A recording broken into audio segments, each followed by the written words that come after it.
పేదల సొంతింటి కలను నెరవేర్చేందుకు ప్రభుత్వం తీసుకువచ్చిన ఇందిరమ్మ ఇళ్ల పథకాన్ని అర్హులైన వారికి కేటాయింపులో అక్రమాలు జరిగితే కఠిన చర్యలు తప్పవని మంత్రి పొంగులేటి శ్రీనివాసరెడ్డి అధికారులకు హెచ్చరించారు. జూన్ 2న రాష్ట్ర వ్యాప్తంగా ఈ పథకం ద్వారా అర్హులైన లబ్ధిదారులకు ఇల్లు అందించనుంది.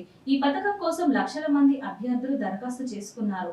ప్రభుత్వం వీటిని నిశితంగా పరిశీలించి అర్హులైన వారికి ఇల్లు మంజూరు చేసే ప్రక్రియ ప్రారంభించింది.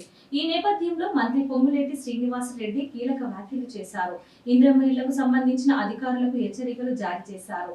ఇళ్ల కేటాయింపులో అక్రమాలు జరిగితే కఠిన చర్యలు తప్పవని హెచ్చరించారు. రాష్ట్రంలో ఎక్కడైనా అనర్హులకు ఇందిరమ్మ ఇండ్లు కేటాయిస్తే వాటికి మంజూరు చేసిన అధికారులపైనే కఠిన చర్యలు తీసుకుంటామని ఈ సందర్భంగా రాష్ట్ర మంత్రి పొంగులేటి శ్రీనివాసరెడ్డి తెలిపారు. అవసరమైతే అలాంటి అధికారుల సర్వీసు రద్దు చేస్తామన్నారు. ఆ తర్వాత నిజ నిర్ధారణ చేసి ఆరోపణలు వాస్తవమని తేలితే అలాంటి అధికారిని సర్వీస్ నుంచి రిమూవ్ చేస్తామని వెల్లడించారు. గురువారం ఖమ్మం కలెక్టరేట్ లో మీడియాతో మాట్లాడుతూ పొంగులేటి ఈ వ్యాఖ్యలు చేశారు. తమ ప్రభుత్వం భూభారతి ఇందిరమ్మ ఇండ్లను ప్రతిష్టాత్మకంగా తీసుకొస్తుందని చెప్పారు. భూభారతి అమలుపై ప్రత్యేకమైన నిఘా ఉంటుందని వెల్లడించారు.